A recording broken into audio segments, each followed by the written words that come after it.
New birds chirped in a frenzy, carrying the explosive announcement across the world. Emperors of the Sea, Kaido and Big Mom, defeated. 3 pirate captains from the worst generation had defeated these monsters who reigned over the sea for decades, being Trafalgar D. Waterlaw, Eustace Kid, and Monkey D. Luffy, gaining them each an exorbitant bounty of 3 billion berries by the world government. This was a sign of the end of the old regime, something that marked the beginning of a new era. Buggy the Genius Jester, Blackbeard Teach, red-haired Shanks, and Straw Hat Luffy. The entire world acknowledges these notorious figures as the 4 new emperors of the sea. The Gorosei tried their best to hide Luffy's awakening as the sun god Nika and Joyboy, only to miserably fail.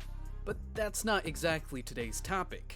What I'm trying to bring attention to is the world Luffy resides in itself. The world of One Piece, ruled by an elite class and highly powerful individuals who hold a ridiculous amount of sway over how the world functions for everyone else while the average man slogs through life. That sound weirdly familiar to anyone else? Of course it does. It's practically a freaking mirror image of our own world after all. So if our world is a mirror of that of One Piece, who would be the real-life equivalent of a new guy with completely different intentions from the ruling class who's just recently broken into that category of influence? There are a few people that may come to the minds of many of you, but love him or hate him, there's one particular guy in recent memory who hit a level of infamy nearly never seen on the internet before.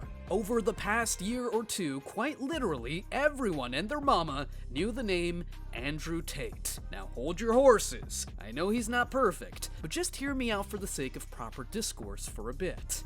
First and foremost, I'd like to elaborate a bit on what I mean when comparing our world to the fictional one of One Piece. For one, the manga is far from just a simple and fantastical tale about a kid becoming king of the world or something.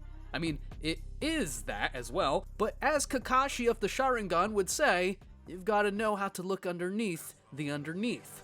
Beyond the surface, One Piece is akin to a caricature of the real world drawn masterfully by Oda. In a world controlled by the 1%, Luffy is essentially a freedom fighter, or, in the words of Hasanabi, a terrorist. For legal reasons, that's a joke. The 4 emperors / Yonko and the world government are the dictators of what happens, when it happens, and how it happens. Anyone who doesn't agree with them, or goes against them, slap a bounty on their hide large enough that they can't live a day without looking over their shoulder. We may not have such blatant and literal stuff as bounties in our world, at least not openly, but we have something that's equally as fatal for those with an online presence. Cancel culture. Nah, that feels goofy to say, but if we're being real, that kind of is our equivalent to that. And who other than the Tates have been by far the largest targets of cancel culture in these past couple of years? But that's just the latest chapter in their lives. So before we talk about that, let's take a quick trip down memory lane and have a look at how they got to the point they're at now. After all, Luffy's story wouldn't be half as impactful if you started watching from the point when he becomes an emperor, now would it? Born 1986 in the US and raised in Luton, England, Andrew Tate, along with his older brother Tristan, was the son of a mom who worked in the catering business and a dad who, by all accounts, was one of the hardest dudes you could imagine. A military veteran with an intellect that matched, or perhaps even surpassed, his physical strength, seeing as how he was an international chess champion, Emery Tate holds a very large part in the men his sons grew up to become. From a childhood of bullying for their ethnicity, the Tates were taught by their father to always stand up for themselves and never take a scrap of crap from anyone. I don't know about any of you, but if I squint my eyes a bit, that kinda looks like Garp to me. So you've got a father with a military background who proudly served his government, and then a son who's staunchly against the world's ruling class and considers it flawed to the extreme, even actively encouraging people to rise above it all. Monkey D. Dragon? Come on, I can't be the only one who sees it. With the tough upbringing and the hard lessons from their father, it's not all too surprising that Andrew would go on to be a world-class kickboxer. having developed a great passion for the combat sport once he got into it. After a great run which had him nabbing not 1, not 2, not even 3, but 4 World Championship wins, he retired in 2008, voted as the 7th best kickboxer of his division by ISKA. From there, the man would study the modern landscape of the internet and quietly observe the state of the world. Quickly realizing what would bring him the most success, he threw himself into developing a network of models who were hired as webcam chatters, mostly for young men with no one else to talk to. While some may question the move, it's not exactly something that causes any harm to anyone, and it was definitely a sound move in terms of financial success. After that, the self-proclaimed Top G would go on to make his grand debut to the wider world/internet through appearances on several popular podcasts and streams, most recurringly that of Aiden Ross. That's a whole other can of worms though, considering, well, you know. He tried to help Aiden, dude's a loser and a lazy one at that. Tate kept trying, no use, yada yada. If any of you don't know about that, well, good for you. It's not really worth knowing about apart from showing that Tate, at least seemingly, wants to genuinely improve the mental and physical health of the younger generation of men. Specifically, those in the Western world where clout seems to be more vital to the youth these days than oxygen itself. I mean, god damn, man, you just need to take a look at all the absolutely brain-dead prank channels that have these idiots risking their lives for a crumb of internet popularity and... Okay, I'm going off on a tangent again. Point being, Tate has experienced the hardships of life, and he's seen beyond the veil of bullcrap that, for lack of a better term, the man is feeding the masses. Yeah, I know. It's super conspiracy theorist-esque, but you can't deny it is the truth. In his own way, Tate is a freedom fighter who wants to, and I can't believe I'm saying this, help people escape the Matrix. But again, you have to look underneath the underneath. The man may present his whole shtick as extremely over the top and exaggerated to the point of sounding goofy, especially with his constant referral to himself as Morpheus, but once you strip things down to the bare facts, he's not wrong.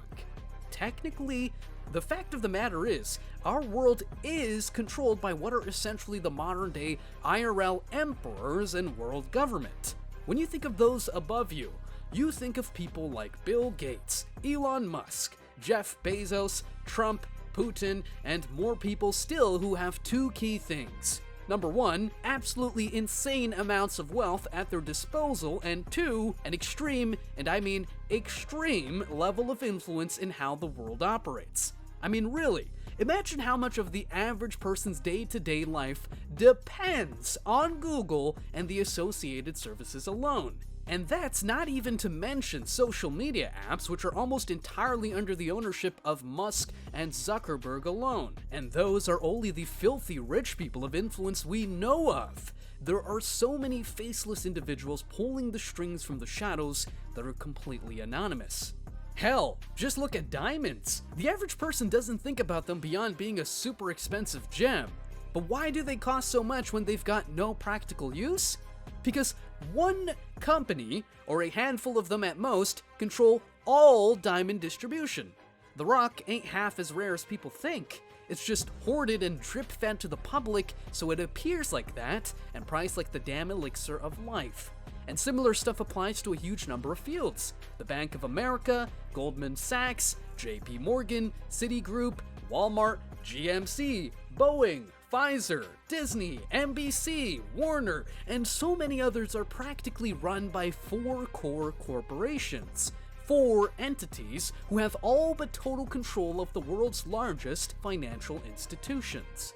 All that is to say, Tate's core message, beyond the mask of millionaire playboy dicking around for shits and giggles, is to wake up and realize that our perception of things around us is a big part of what gives these people so much power.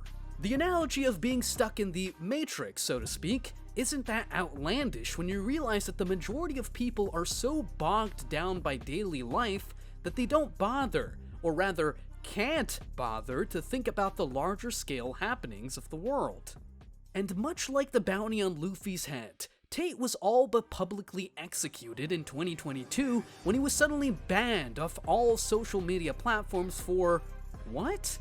Look, I'm not here to defend the man's honor because frankly, people set on hating are gonna do that regardless, and I hardly think he himself gives a damn.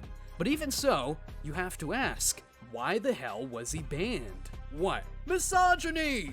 Yeah, some of the clips that go around of him are not a great look, but they also prove his point about people needing to wake up and look around for themselves. If you take any one of the supposedly offensive clips of him and trace them back to the original long-form content that they're from, the context is enough to show that it's a totally different conversation from what's being shown. It's just an example of the metaphorical bounty on his head from the people who want to keep the status quo intact.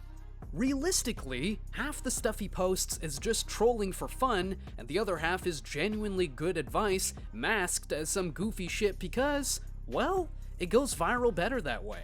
Considering just how many other genuinely awful people remain on social media, it's even more ridiculous that he was silenced like that, and it makes it smell fishier than a damn seafood buffet. The crux of the matter is, in a world of Yonkos hell-bent on keeping the status quo, he's the Luffy trying to get the masses to break free from their programming, so to speak. But that's enough about my opinions. Following Andrew Tate's successful reign, who do you think will raise to Emperor status this year? Do let me know in the comments. Thanks for watching, and don't forget to like and subscribe to keep watching my videos. That said, see you in the next one.